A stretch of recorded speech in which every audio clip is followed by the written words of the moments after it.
El libro que vamos a empezar a leer el día de hoy se llama Las 5 heridas de la infancia. Capítulo 1. Para empezar, te recuerdo que todos venimos al mundo con heridas que debemos aprender a aceptar. Se han ido desarrollando a lo largo de los numerosos encarnaciones y en función de cuál sea nuestro plan de vida. Algunos nos harán sufrir más que otras. El sufrimiento tiene distintos niveles de intensidad según el individuo y la mayoría no saben de dónde viene ni qué hacer para detenerlo. Lo único que sabemos es que muchas personas y situaciones nos hacen reaccionar y por lo tanto sufrir. Esta es la razón por la que es interesante descubrir la fuente de nuestros sufrimientos, porque, porque las llamo heridas del alma, porque el alma no puede evitar verse alejada de su plan de vida una y otra vez. Cuando permitimos que nuestro ego dirija nuestra vida, ella sufre, porque la meta de sus encarnaciones es vivir en el amor verdadero y la aceptación de sí a fin de vivir su divinidad. Nuestra alma sufre de forma distinta, según las heridas que estén activadas. Lo más triste es que dejamos que nuestro ego nos convenza de que nos está ayudando a sufrir, menos cuando en realidad ocurre todo lo contrario. Es imposible para el ego sentir los sufrimientos del alma, solo vive para él. Su mayor satisfacción es tener razón. El método favorito del ego para evitar que sintamos el sufrimiento generado por una herida es incitarnos a ponernos una máscara cada vez que la herida se activa. Cree de verdad estar protegiéndonos y no es consciente de que, actuando así, lo único que hacemos es mantener y alimentar nuestras heridas. Cuanto más se alimenta una herida, más duele. Cuanto más fuerte y rápido reaccionemos, más tiempo durará dicha reacción. ¿Por qué hay tantos suicidios? ¿Por qué millones de personas se hacen adictas a sustancias que las adormecen, como el tabaco, el azúcar, el juego, el alcohol, los medicamentos o las drogas? ¿Por qué hay cada vez más enfermos graves, a pesar de los grandes progresos de la ciencia? ¿Por qué se producen tantas separaciones y divorcios? ¿Por qué la gente no quiere sentir todo el dolor del alma? Por desgracia, el hecho de negar este dolor solo lo empeora. Puedes compararlo con una grave herida física. La herida está abierta y se infecta poco a poco, a pesar de que la cubres para no verla.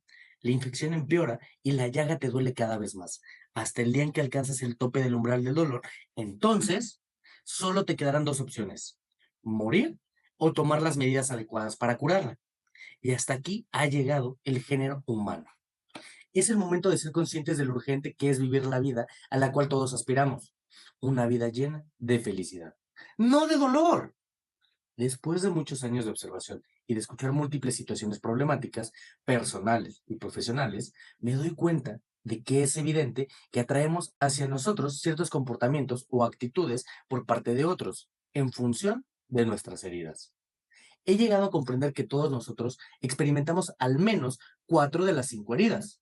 Todos sufrimos el rechazo, el abandono, la traición y la injusticia. Solo la herida de humillación parece no estar presente en la totalidad de los individuos. La mayoría de las personas admiten tener como mínimo 2 de las 4 heridas que son más evidentes y dolorosas. Aunque según los cambios vividos a lo largo de la vida, podemos comprobar que ciertas heridas parecen disminuir mientras que otras aumentan. Personalmente, vengo de una familia numerosa. Mis padres lo hicieron lo mejor que pudieron con sus 11 hijos, trabajando mucho, pero no estaban todo lo presentes y atentos a nuestras necesidades como nosotros habríamos deseado. No tenían tiempo de felicitarnos o de escucharnos. Así que, ¿por qué algunos de nosotros nos hemos sentido sobre todo rechazados, otros abandonados o traicionados? Y otros han sufrido más la sensación de la injusticia. Algunos hemos sufrido también la humillación. Ahora sé que no era lo que nuestros padres eran o hacían lo que ocasionaba nuestro sufrimiento asociado a nuestras heridas. Era nuestra percepción personal de su actitud. Es siempre nuestra percepción o nuestra interpretación de los hechos lo que causa nuestro sufrimiento, no lo que otra persona sea o haga. En mi libro anterior, sobre las heridas, explico que detrás de la traición se esconde el abandono y detrás de la injusticia se esconde el rechazo. Aunque no experimentamos ambas con la misma intensidad, te recomiendo recordar este hecho cuando sientas injusticia o traición. Al averiguar qué temes en una situación hiriente, descubrirás que los miedos a ser rechazado o abandonado son los más dolorosos y atemorizantes. Ahora, estoy seguro de ello, ya que las dos heridas más importantes y visibles en mi cuerpo siempre han sido la traición y la injusticia. Durante mucho tiempo creí no haber vivido el abandono y el rechazo, o haberlos vivido muy poco, pero durante los últimos 10 años he empezado a admitir que el miedo a ser rechazada y abandonada estaba aún más presente que el miedo a ser traicionada y a ser víctima de una injusticia. Te recuerdo, además, que el miedo a rechazar, abandonar, traicionar a los demás o ser injustos con ellos es igual de grande que el miedo a lo que podrían hacernos. Te darás cuenta igualmente de que te hieres a ti mismo de idéntica forma. Te rechazas, te abandonas, te humillas, te traicionas y eres injusto contigo mismo del mismo modo en que lo experimentas con los demás. Y lo sufres igual. En las lecciones de escucha a tu cuerpo, llamamos a esta gran verdad el triángulo de la vida. El triángulo de la vida ilustra el hecho de que los demás son contigo como tú eres con ellos. Y contigo mismo. El grado, sufrimiento, los miedos y las emociones es idéntico. A continuación, tienes un breve resumen de las características de cada herida y de cada máscara al que puedes remitirte a lo largo del libro. Nos ponemos una máscara tras la activación de una herida, por nosotros o por otra persona, con el fin solamente de protegernos. El ego nos juega una mala pasada, haciéndonos creer que no sufrimos heridas y está convencido de que si las niegas nos harán menos daño. Hacemos todo lo posible por ignorar las heridas y sobre todo por no sentirlas. Creemos además que los demás ni las verán ni las sentirán. Las características de cada máscara presentan ligeras diferencias con respecto a las descritas en mi primer libro. Sobre este tema, ahora están incluidos los resultados de todas mis investigaciones y observaciones desde su publicación. Herida de rechazo. Despertar de la herida. Desde la concepción hasta el año de vida, el niño se ha sentido rechazado por el padre del mismo sexo y no cree en su derecho o existir. Máscara. El huidizo. Su gran miedo. El pánico. Actitudes y comportamientos de la herida activada y de la máscara asociada. El huidizo. Cree profundamente que no vale nada o que vale poca cosa. Se siente constantemente insatisfecho por lo que es. Se considera una nulidad y se juzga como alguien de poca valía. Tiene muy poco autoestima. Está convencido de que si él no existiese, no supondría una gran diferencia. Se percibe distinto al resto de su familia. Se siente aislado de los demás e incomprendido por ellos y por todos los seres humanos en general. Dentro de un grupo, a menudo se siente solo, inquieto y febril. Ha desarrollado varias estrategias de huida: astral, la droga, el alcohol, dormir, marcharse precipitadamente, los juegos virtuales, etc. Se protege de forma inconsciente, negándose a admitir las cosas. Se aísla con facilidad del mundo exterior, refugiándose en su propio mundo imaginario o estando en la luna, en el mundo astral. Puede incluso preguntarse, ¿qué hace en la Tierra? O creer que se ha equivocado de familia. Cuando está solo, sus emociones la abruman, sobre todo sus miedos. Le da poca importancia a lo material. Todo lo relacionado con el espíritu y el mundo intelectual le atrae. Posee una imaginación muy fértil, aunque por desgracia la utiliza para crear con gran facilidad escenarios de rechazo. Cree, consciente o inconscientemente, que la felicidad dura poco tiempo. Estando en grupo, habla poco y se aparta. Tiene miedo de molestar o de no resultar interesante. La gente le considera un solitario y por eso le dejan solo. Cuanto más se aísla, más invisible parece. En presencia de alguien que levanta la voz o que se vuelva agresivo, abandona rápidamente la escena antes de entrar en pánico. Cuando le miran, se preocupa de inmediato. Posee una energía nerviosa que le otorga una gran capacidad de trabajo. Siente que existe solamente cuando está muy ocupado, lo que le ayuda también a anclarse en el mundo material. Es un gran perfeccionista que, a medida que envejece, siente cada vez más pánico ante la idea de no poder hacerle frente a la vida. Cree que ha desperdiciado su vida. Su miedo al rechazo hace que en determinadas situaciones se convierta en una persona obsesiva. Suele usar las siguientes palabras y expresiones: nulo, nada, desaparecer, inexistente, no hay sitio, sin valor, etcétera. Descripción del cuerpo físico. Cuerpo pequeño, estrecho y muy delgado. Parte superior del cuerpo contracturada, plegada sobre sí misma. Alguna parte del cuerpo es más pequeña de lo normal. Falta alguna parte o un trozo del cuerpo, pechos, nalgas, etcétera. Presencia de algún hueco en el cuerpo, en el pecho, espalda, vientre, etcétera. Alguna del parte del cuerpo es asimétrica. Ojos pequeños y mirada huidiza. Antifaz alrededor de los ojos. Ojeras grises muy pronunciadas. Voz débil, apagada. Problema de piel, sobre todo en el rostro. Le gusta llevar ropa negra. Herida de abandono. Despertar de la herida.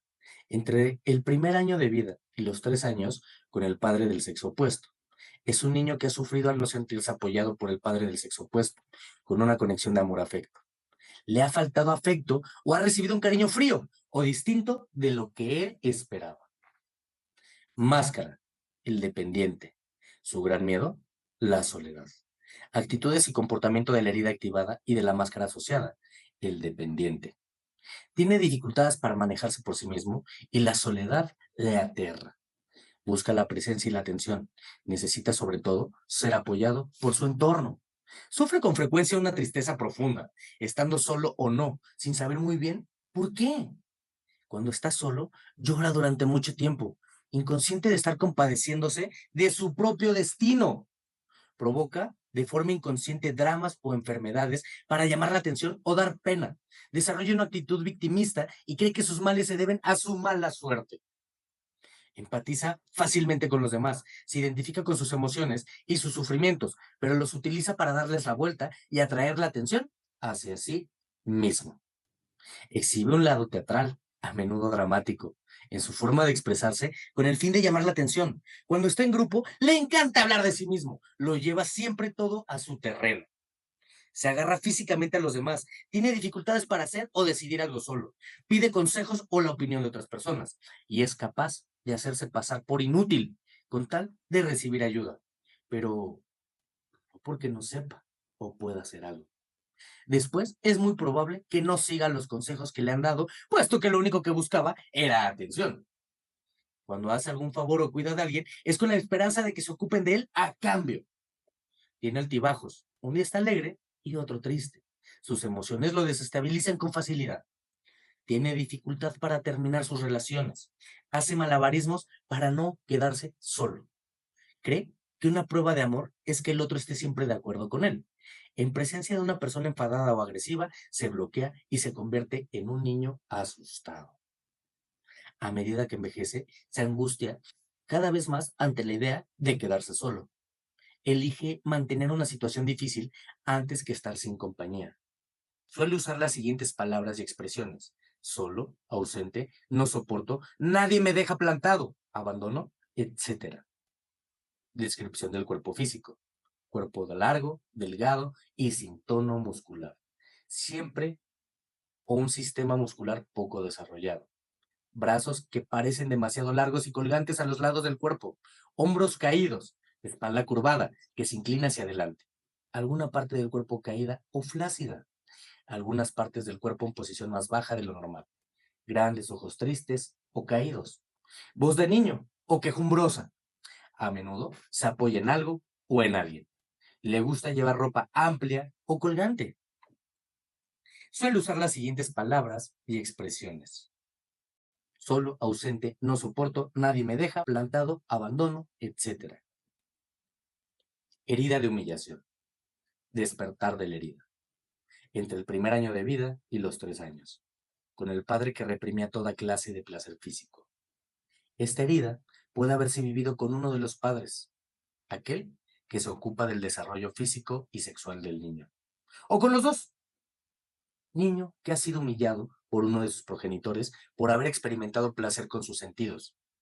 Su libertad fue coartada por una actitud represiva y despreciativa. Sintió vergüenza frente a ese padre. Máscara, el masoquista.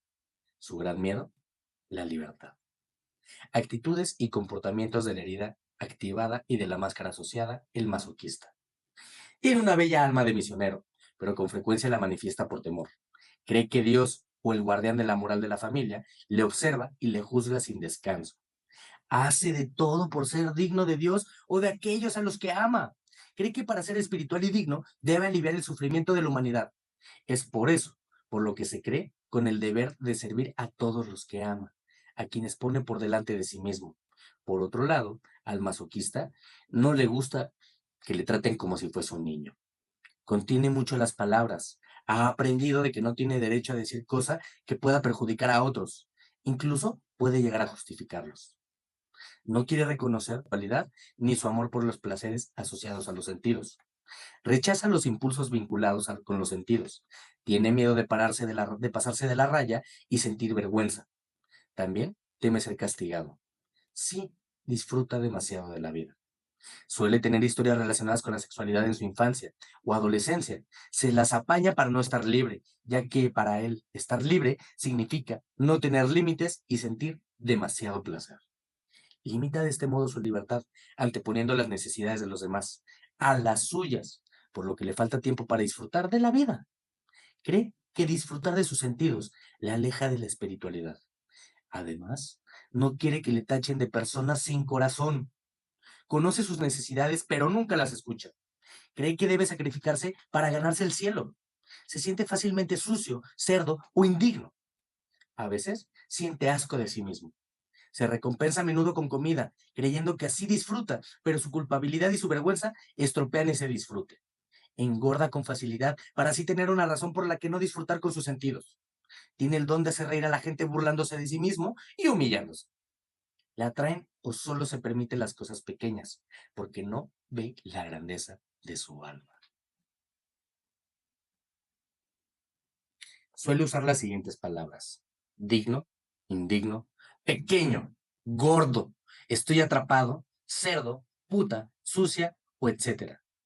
Descripción del cuerpo físico: sobrepeso, cuerpo rechoncho, baja estatura, rostro redondo, abierto, ojos grandes y redondos, abiertos e ingenuos como los de un niño, cuello ancho, acumulación de grasa en la parte posterior del cuello, joroba de búfalo, parte del cuerpo redonda o redondeada. Se viste con ropa ceñida para acentuar sus redondez, mancha con frecuencia sus ropas y tiene una voz melosa. Físico del masoquista y es una persona regordeta. Herida de traición. Despertar de la herida. Entre los 2 y los 4 años de la edad. Con el padre del sexo opuesto. Niño decepcionado que ha sufrido por no haber sido colmada su necesidad de atención por parte del padre del sexo opuesto. Se siente traicionado o manipulado en su conexión amor-sexualidad. Ha perdido la confianza en este padre después de haber sido testigo de promesas no cumplidas, tiras o señales de debilidad. Considera que este padre es un irresponsable. Máscara: el controlador. Su gran miedo: disociación, separación y que lo repudien. Actitudes y comportamiento de la herida activada y de la máscara asociada: el controlador. Hace de todo por convencer a los demás de que tiene una fuerte personalidad. Usa sus cualidades de jefe para imponer su voluntad. No está en contacto con su propia vulnerabilidad y busca mostrarse fuerte. Quiere que los otros sepan de lo que es capaz. Hace esfuerzos para que lo consideren una persona responsable. Cree que ser responsable es ser jefe. En realidad, es un irresponsable, ya que señala a los demás y los censura. Encuentra fácilmente la manera de no ser acusado. Busca ser especial e importante. Busca los honores y los títulos y acapara mucho la atención dentro de un grupo. Fácilmente impresionado por la presencia de una persona rica o famosa, enseguida confía en ella. Olvida ser precavido. Y si le decepciona, se vuelve desconfiado. Su reputación es muy importante y si siente que está amenazada, no dudará en mancharla de la otra persona.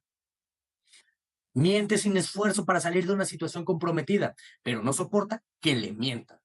Lo que le molesta no es la razón por la que le mienten, sino la mentira en sí. Por ejemplo, un hombre engaña a su mujer y ésta se sentirá más molesta por la mentira que por el hecho de que su marido haya encontrado a otra persona. Espera mucho de los demás y es exigente.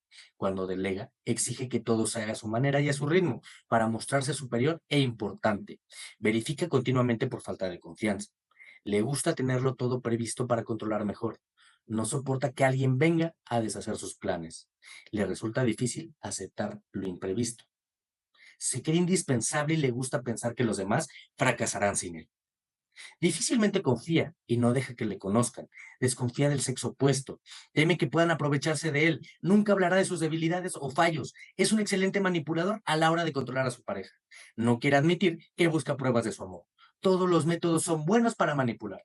Ponerse de mal humor, chantajear, mentir, seducir, llorar de rabia, gritar, amenazar, quejarse, puede llegar a usar la violencia. Comprende y actúa rápidamente, pero la mayor parte del tiempo se precipita. Está convencido de tener razón, intenta imponer su punto de vista a los demás y le gusta tener la última palabra. Es rencoroso, puede acabar con una relación bruscamente sin previo aviso y negarse a contactar de nuevo durante mucho tiempo. Es intolerante e impaciente con aquellos a los que considera lentos. No duda en exteriorizar su ira. Busca mostrar independencia para no despertar su miedo a la separación, es decir, al abandono. Critica a las personas dependientes. Suele usar las siguientes expresiones y palabras. Soy capaz. Confía en mí. No confío en él. Lo sabía. Tenía razón. ¿Has comprendido? Escúchame. Asociado, disociado, separado, dejado, es verdad, francamente, etcétera. Descripción del cuerpo físico. El hombre exhibe fuerza y poder en la parte alta del cuerpo, es decir, tiene los hombros más anchos que las caderas. En la mujer, las caderas son más anchas y fuertes que los hombros. La pelvis irradia fuerza. Músculos dominantes en varias partes del cuerpo. Voz fuerte, pecho abombado, con sobrepeso pero no parece gordo, más bien fuerte. Con los años acaba teniendo barriga. Ojos grandes, mirada intensa y seductora. Prefiere la ropa de colores brillantes. Herida de injusticia. Despertar de la herida. Entre los 4 y los 6 años de edad. Con el padre del mismo sexo. Niño que ha sufrido la frialdad del padre del mismo sexo. No ha sabido expresarse ni ser el mismo con este padre. Reacciona poniendo límite a su sensibilidad, imponiéndose mejor su rendimiento y ser perfecto. Ha bloqueado la expresión de su individualidad. Máscara, el rígido. Su gran miedo, la frialdad. Actitudes y comportamientos de la herida activada y de la máscara asociada, el rígido. Quiere mostrarse vivo y dinámico aunque esté agotado. Raramente admite que tiene problemas o que algo le molesta. Si admite un problema, inmediatamente añadirá que no es para tanto, que se las apaña bien, él solo, o contará cómo solucionó el problema por sí mismo. Es un gran optimista que siempre quiere parecer positivo. Se controla para parecer perfecto y para corresponder al ideal que se ha fijado o al que se cree que los demás tienen de él. Hace lo necesario para controlar su ira, aquella de la que es consciente, por miedo a perder el control. Puede parecer controlador con los demás, pero solo se está defendiendo porque se ha puesto en duda su propia perfección.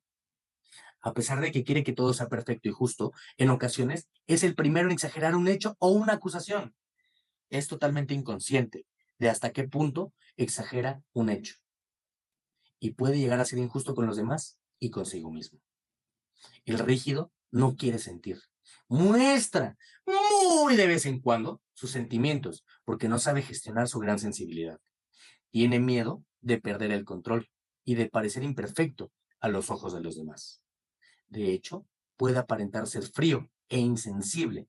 Así, cree y de paso los demás también que nada le afecta.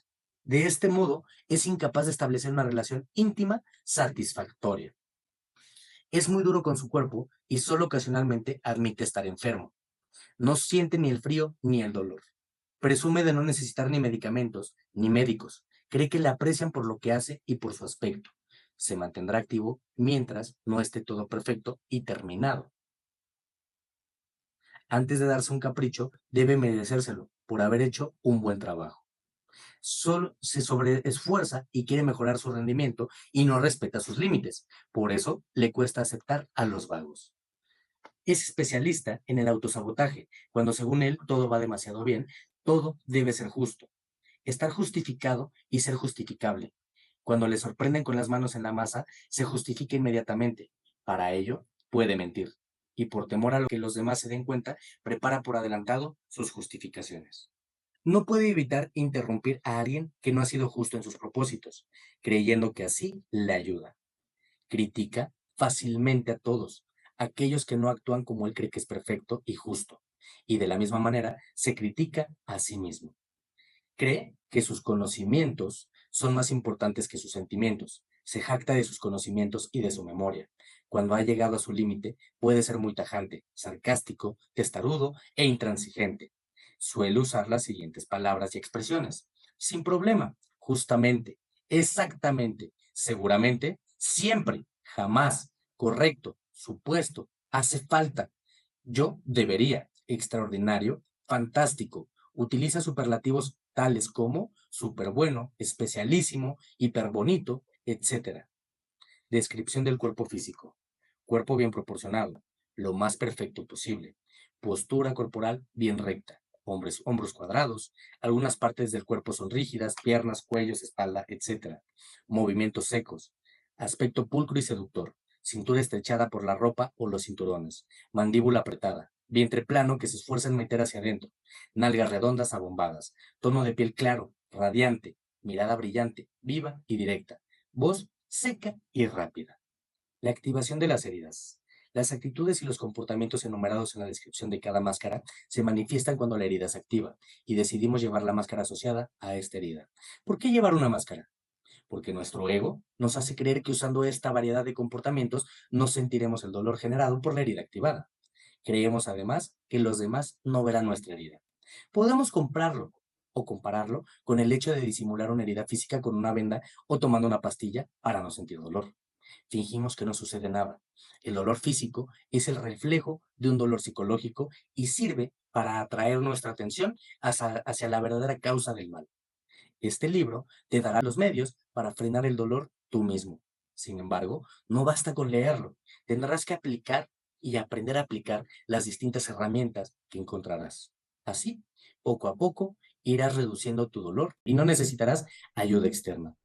Curar una herida del alma es igual que curar una herida física. Por ejemplo, si para una persona es fácil encontrar el mensaje que va unido a un malestar físico, esto significa que ha pasado por varios niveles de aprendizaje. Al principio es inconsciente y depende por completo de la ayuda externa, medicamentos o terapias. Después se hace consciente de que hay un mensaje más allá del dolor físico y a la vez que toma algún medicamento que busca ayuda para encontrar alivio, intenta decodificar el mensaje.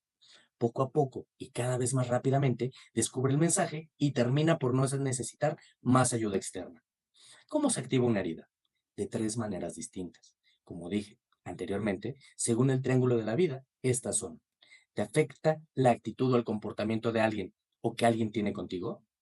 ¿Te sientes culpable? ¿Tienes miedo de herir a alguien o de activar una de sus heridas con lo que dices o haces o con lo que planeas decir o hacer? ¿Sufres por lo que te haces o por cómo eres contigo mismo? Cada día pasamos de una herida a otra, según las circunstancias o las personas con las que nos topamos.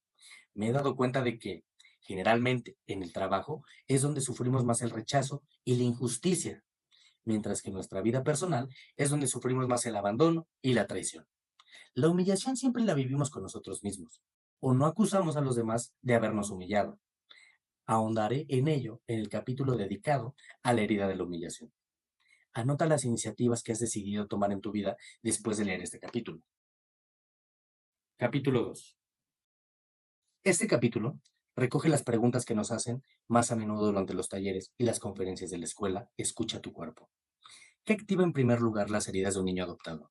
¿Los padres biológicos o los adoptivos? Nuestras heridas son activadas desde el momento de la concepción hasta los 7 años de edad. En algunas teorías psicológicas se dice que desarrollamos todas nuestras creencias durante los primeros 7 años de nuestra vida, aunque es cierto que la mayor parte de nuestros pensamientos, creencias, miedos, sentimientos y decisiones los vivimos de manera inconsciente. En lo que respecta a la activación de nuestras heridas, puede ocurrir tanto con los padres biológicos como con los adoptivos. Además, todos aquellos que han jugado un papel importante durante los primeros 7 años de vida del niño han participado en el despertar de estas heridas, ya existentes antes del nacimiento. Un abuelo, una niñera, un profesor o cualquier otra persona importante. He escuchado muchos testimonios de personas adoptadas que, ya de adultas, conocieron a sus padres biológicos. Después de reunirse y de pasar tiempo juntos, parece conocerse mejor. Se sorprendían al descubrir grandes semejanzas entre sus respectivas heridas, así como entre sus emociones, miedos y creencias. Un niño adoptado incluso, si no ha conocido a sus padres biológicos, siempre tendrá un profundo vínculo con ellos, simplemente porque los eligió para esta encarnación. El vínculo genético es tan importante como el vínculo entre sus almas. Si has sido adoptado, no olvides que experimentar rechazo y abandono desde el nacimiento forma parte de tu plan de vida para ayudarte a aceptar estas heridas a lo largo de esta existencia. Tendrás muchas dificultades para sanar mientras no tomes la decisión responsable de llevar a cabo esta elección. Desde el nacimiento, las personas que cuidan de un niño actuarán y reaccionarán con él según lo que tengan que aprender juntos. Nada se deja al azar. Ya es hora de aceptar que la vida posee una gran inteligencia. Muchas veces he oído hablar a madres y diciéndome, no sé por qué pierdo el control con tanta facilidad con mi segunda hija. Tiene el don de hacerme perder los nervios y olvido mi intención de ser tolerante con ella. No lo comprendo. Nunca pasé por esto con su hermana, 3 años mayor que ella. En este ejemplo, las heridas se activan en la madre y en la hija. Primero, la madre pierde el control porque se siente rechazada por su hija. Después, se culpa de ser mala madre, heridas de rechazo e injusticia, y reacciona con ira. Este tipo de reacciones pueden manifestarse incluso sin que la hija diga una sola palabra, una mirada o un gesto basta. Esto demuestra perfectamente que el sufrimiento viene de nuestra interpretación de la situación. Una herida activada en la madre indica que también está activada en la hija en el mismo momento y con la misma intensidad. Esto también sucede con los hijos adoptados. Quiero matizar que no es necesario saber cuándo o quién activó nuestras heridas durante nuestra infancia. Basta con admitir su existencia. A medida que nos hagamos más conscientes y que nos aceptemos más, algunos acontecimientos del pasado serán más fáciles de evocar. Si el padre o la madre están ausentes durante nuestra infancia, ¿puede no haberse activado algunas heridas?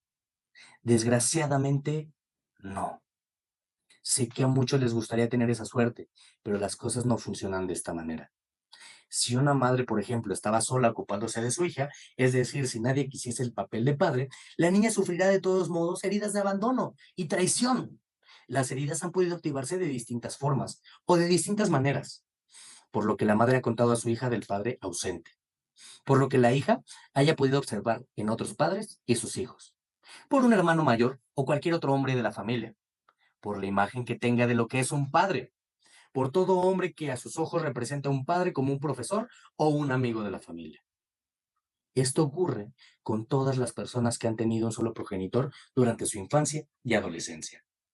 Mi madre murió cuando yo tenía 3 años y mi padre se volvió a casar cuando tenía 6. ¿Cuál de mis dos madres ha activado más mis heridas? Dentro de toda familia reconstruida, todos aquellos que jueguen el papel de padre tienen influencia sobre ti. Generalmente el progenitor biológico activa las heridas más profundas, pero el nuevo sigue con la labor. Recuerda que siempre atraemos a las personas que necesitamos en cada momento. ¿Deben los homosexuales invertir los papeles de los padres? Tanto en el caso de un hombre como en el de una mujer. El hecho de que sea homosexual no tiene nada que ver con sus heridas. La preferencia sexual es algo muy personal y solamente de orden físico. Incluso si esta elección se ha llevado a cabo como reacción a uno de los padres.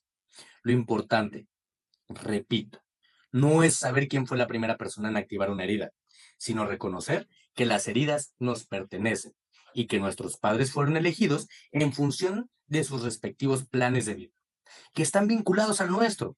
Siempre participan en nuestro desarrollo espiritual. La elección de la homosexualidad está unida directamente a lo que la persona debe aprender. Normalmente, si los padres lo aceptan con facilidad, ello será un reflejo de su propia aceptación. Y sus heridas no se activarán en este aspecto de la vida. Si uno de los padres o los dos no lo aceptan, se activarán una o varias heridas. Podemos saber cuáles basándonos en la descripción de cada una de ellas. En lo que respecta a las parejas, es cierto que a veces podemos sentirnos un poco confusos. Por ejemplo, cuando dos mujeres viven juntas, una puede interpretar el papel de la mujer y la otra el del hombre. Si este es tu caso y eres considerada como la mujer de la pareja, tu compañera puede reavivar los sufrimientos vividos con tu padre, pero también los vividos con tu madre. En este caso, te sugiero que no busques los porqués. Gestiona cada herida según vaya activándose y así construirás una mejor relación. Si aceptas por completo tu homosexualidad, experimentarás menos confusión y podrás gestionar mejor tus emociones. Oigo a menudo que la confusión puede experimentarse igualmente en el seno de parejas heterosexuales. Una mujer siente que su marido es igual que su madre y se pregunta cómo interpretar sus heridas. Solo debe basarse en su comportamiento que le indica qué máscara se está manifestando y la herida relacionada. Después, analizando cómo juzga a su marido por su manera de ser, acabará por descubrir que a quien acusa de ser así es a su padre. La confusión empieza cuando los comportamientos son distintos, pero las acusaciones son las mismas. Volveré a tratar este tema más adelante en este libro. Oímos hablar cada vez más de personas transexuales, transgénero, intersexuales, bisexuales, etcétera. ¿Qué deben tener en cuenta estas personas cuando se activen sus heridas? La respuesta sigue siendo la misma. Nuestros padres van siempre a activar nuestras heridas sin darse cuenta, a fin de que seamos conscientes de lo que debemos aprender. Del mismo modo, nuestros padres nos necesitan para la evolución de sus almas. Cuando alguien elige una vida que se sale de las normas, se expone más que a otros a vivir distintas situaciones de rechazo por parte de los demás y hacia sí mismo. Hay millones de personas que nacen con profundas heridas de rechazo y a pesar de todo parecen vivir según las normas. Por eso es mejor no caer hincapié en las diferencias y concentrarnos más en calmar nuestro sufrimiento. Nadie puede hacer esto en nuestro lugar. ¿Qué ocurre cuando recurrimos a un vientre de alquiler? ¿De quién recibe el niño la influencia en lo que respecta a sus heridas? Durante los 9 meses de gestación, el vínculo entre los dos es muy fuerte, porque el bebé depende totalmente de la madre que lo lleva. Por lo tanto, está influenciado por lo que la madre gestante vive y siente. Como las condiciones no existen, influirá en él según lo que su alma necesite sentir. ¿Cómo perderá enseguida todo contacto con ella? El bebé olvidará rápidamente cómo empezó su vida y vivirá las experiencias que necesite con la madre que estará a su lado. Este tipo de experiencias puede ser vivida de modos muy distintos. Algunos bebés podrán sentirse rechazados, otros abandonados, otros sentirán esta situación como injusta, etcétera. Algunas personas pensarán que este método de fecundación demuestra lo deseado que era su nacimiento. Hoy día es posible tener hijos fecundados in vitro. ¿Cuál es entonces la influencia de las heridas? Una vez más, es importante recordar que el azar no existe y que todo está programado antes de nuestro nacimiento, según nuestro plan de vida.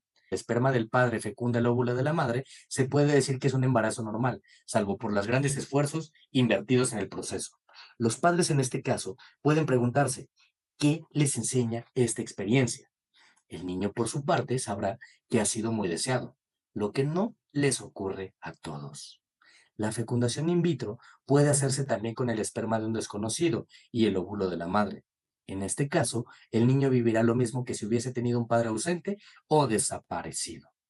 En el caso de usar el esperma del padre y una madre de alquiler, te remito a la pregunta sobre los vientres del alquiler. Lo más importante es que, sin que importen las circunstancias, tanto el alma del niño como las de los padres necesitaban esta experiencia para evolucionar según sus planes de vida. Solo nuestro ego cree que nosotros o nuestros sufrimientos son causados por otros, mientras aceptamos esta creencia que nos convierte en víctimas. Ningún camino espiritual será posible.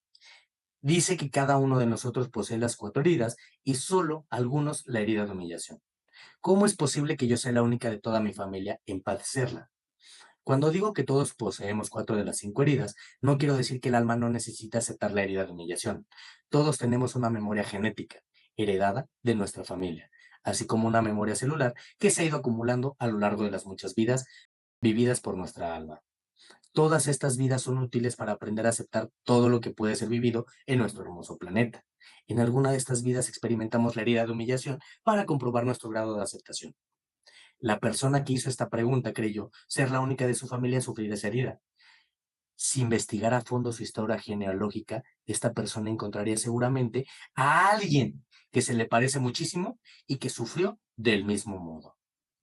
Intuyó que cuando una persona se parece mucho a su bisabuelo, por ejemplo, es porque se trata de la misma alma que se ha reencarnado para tratar de completar la aceptación que no logra anteriormente.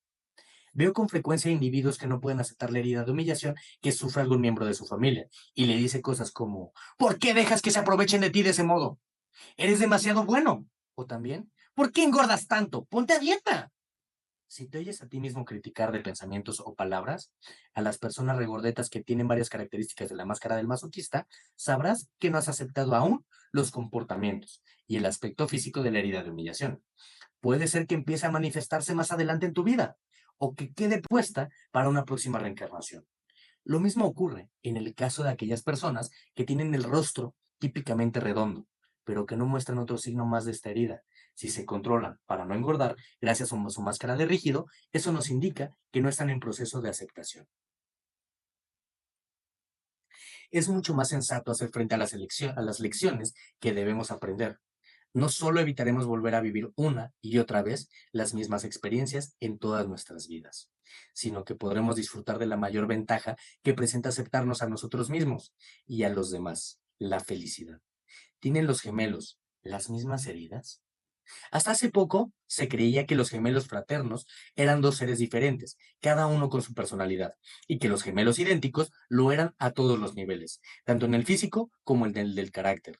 Algunos científicos aseguran ahora que los gemelos idénticos no lo son al 100%, sobre todo en lo que respecta al modo de vida y a las enfermedades. Por ejemplo, los investigadores no comprenden por qué uno de los gemelos puede tener cáncer siendo muy joven y el otro no padecerlo hasta los 70 años. Se han hecho muchas investigaciones sobre los gemelos. Para obtener más detalles, te invito a buscar más información sobre este tema en Internet. Considerando la ley de causa y efecto, que dice que creamos nuestras vidas gracias a nuestras decisiones y acciones, es fácil comprender por qué los gemelos viven experiencias diferentes, aunque sus cuerpos parezcan idénticos. Lo que marca la diferencia son las elecciones que efectúan a lo largo de sus vidas. Si uno elige ser más consciente para disminuir su sufrimiento, es decir, si elige el amor en vez del miedo, la aceptación en lugar de la resistencia, y permite así que le guíe el corazón y no el ego, es seguro que sufrirá menos enfermedades que aquel que opta por escuchar a su ego. He podido observar que, en el caso de los gemelos idénticos, si uno adopta un nuevo comportamiento, hay muchas posibilidades de que el otro también lo haga. Están tan unidos que se sienten fácilmente, incluso en la distancia. Parece ser que el que nace primero tiene más influencia sobre el segundo, pero como todos, tenemos libre albedrío. Es imposible prever de manera rotunda cómo se comportarán. Anota las iniciativas que has decidido tomar en tu vida después de leer este capítulo. Capítulo 3. El ego es el mayor obstáculo en la sanación de las heridas. Al escribir el título de este capítulo, me he preguntado, ¿por qué el ego busca ser cada vez más el protagonista, cuando son ya tantos los autores que han derramado ríos de tinta para intentar ayudarnos a tomar conciencia de su gran influencia en nuestras vidas? La respuesta que me ha venido es que es precisamente por el despertar de la conciencia colectiva, por lo que el ego insiste tanto. Tiene miedo de desaparecer. Así que sigo hablando de él, como lo hago en todos mis libros, en todos mis talleres y en todas mis conferencias, de escucha a tu cuerpo. Para aquellos que han leído varias de mis obras o han asistido a mis talleres, he pensado añadir muchos ejemplos en este capítulo, y a lo largo de todo el libro quiero ayudarte aún más a saber con exactitud en qué momento dirigir nuestras vidas y en qué momento dejar que el ego tome el control. Durante los últimos 45 años he leído miles de libros y asistido a numerosos cursos de formación, además de dar clases desde hace más de 30 años. Sin embargo, sigo descubriendo cosas de las que no era consciente hasta ese momento. Con cada descubrimiento me asombro. Siempre me sorprendo de no haberme dado cuenta antes. Es por eso por lo que insisto en ayudarte, a través de este libro, a descubrir la gran influencia, el gran peso y el gran poder de tu ego. Puede tener razón aún más sobre ti. Estoy segura de que no soy la única en ser cada vez más consciente, cada día, cada semana, cada año. Después de preguntarme a mí misma cada 2 por 3 si será posible algún día que deje de verme influenciada por el ego, he decidido ceder y pensar no solo en la alegría que siento cuando soy consciente de todos los métodos que utiliza para jugármela y volver a controlarme. Únicamente así conseguiré dirigir mejor mi vida. A menudo me preguntan, ¿pero dónde viene el ego? ¿O de dónde viene? ¿Por qué es tan importante en nuestras vidas? El ego empezó a manifestarse cuando el ser humano desarrolló su energía mental hace millones de años. ¿Recuerdas la historia de Adán y Eva? Vivían en el paraíso terrenal, eran perfectos. Cuando Eva comió la manzana del árbol del conocimiento, dimensión mental, se volvieron imperfectos y empezaron los problemas. Esta historia simbólica nos dice que con el desarrollo de la energía mental propia de los seres humanos, hemos heredado el poder de elegir. Somos los únicos creadores sobre la Tierra que tiene libre albedrío. Con el paso del tiempo, hemos elegido darle una mayor importancia a nuestra dimensión mental. Hemos usado su energía para crear el ego, creyendo que nos sería útil y después lo hemos dejado tomar el control de nuestro poder. Por desgracia, hemos terminado por olvidar que el único poder real es el del ser divino que nos habita, nuestra luz, nuestra gran sabiduría. Podríamos comparar el ego con un vecino al que le hemos dado mucho espacio y que viene constantemente a nuestra casa para decirnos cómo hemos de vivir nuestra vida. Este vecino se siente muy importante e indispensable. Está convencido de que no podremos vivir sin él, de que no seríamos capaces de tomar ninguna decisión solos. ¿Podemos censurar a este vecino? No, porque piensa que nos está haciendo un favor. Lo mismo ocurre con el ego. No puede verse a sí mismo, no puede hacerse una idea de lo que sucede en realidad. Esta es la razón por la que debemos aprender a observarnos. Para darnos cuenta de su presencia, es como una mancha sobre una tela, que no sabe que es una mancha. Debemos observar la tela desde el exterior para ver la mancha. Es muy importante recordar que el ego está compuesto de energía mental. Nuestra dimensión mental es imprescindible para pensar, razonar, planificar, organizar, memorizar, etcétera. Es una materia sutil que no podemos ni ver ni tocar. Al contrario que nuestra dimensión física, pero que sigue siendo muy real e importante para poder pensar y organizar. Nuestra mente debe confiar en su memoria, en todo lo que ha aprendido en el pasado. Nuestra dimensión mental es feliz cuando usa todo lo que ha aprendido para ayudarnos a satisfacer todas las necesidades de nuestro ser. ¿Por qué hablar tanto del ego en este libro? Hacerlo es muy importante porque te ayudará a ser más consciente cada vez que alguna de tus heridas se active y te haga reaccionar. Cada reacción es provocada por una actividad activada y esto siempre es la prueba de la influencia del ego. Cuando te das cuenta de que tu ego ha tomado el control, te haces consciente de que llevas una máscara asociada a tus heridas. Chicos, hasta aquí vamos a dejar nuestra lectura del día de hoy. Te agradezco haberte conectado. Te agradezco haber entrado el día de hoy con mente de paracaídas, porque lo más difícil no es trabajar en el exterior. Lo más complicado es trabajar en nosotros mismos. El enemigo más grande que tú tienes no está afuera. El enemigo es esa persona que tienes enfrente de ti cada vez que te paras frente al espejo. Porque él es el que te felicita, se enorgullece o te sabotea. Recuerda que si no te gusta lo que ocurre al exterior, requieres empezar por cambiar el interior. Y como dice la primera ley de la termodinámica, la energía no se crea ni se destruye, solamente se transforma. ¿Qué quiero decir con esto? Las personas no cambiamos, no dejamos de ser, solamente nos transformamos. El cambio es eso, es una transformación. Es como las mariposas, que antes de ser una mariposa son una oruga. Hay una transmutación y hay una transformación. Literalmente nosotros no nos podemos meter en un capullo y hacer un proceso evolutivo y dejar de ser quien éramos antes para convertirnos en quien queremos ser. Nuestra transformación y nuestra transmutación es cada día, cada momento, cada instante. Tú elige. ¿Estás a gusto? ¿Estás satisfecho con lo que vives hoy? ¿Crees que estás en el lugar en donde quieres y deseas estar?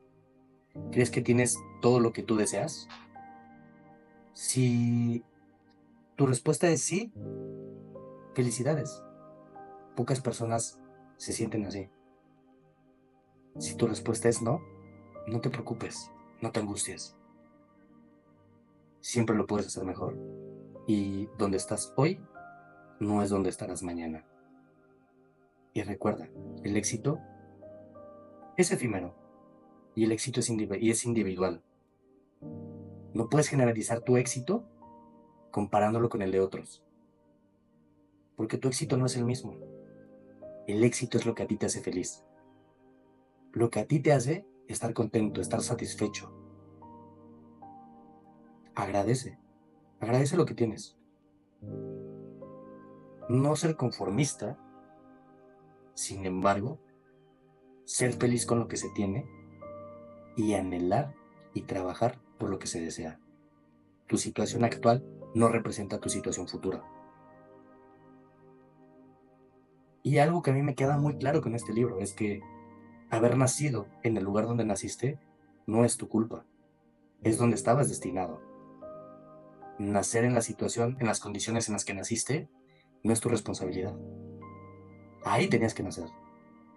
Sin embargo, crecer, vivir y morir en esa misma situación, eso sí es tu responsabilidad.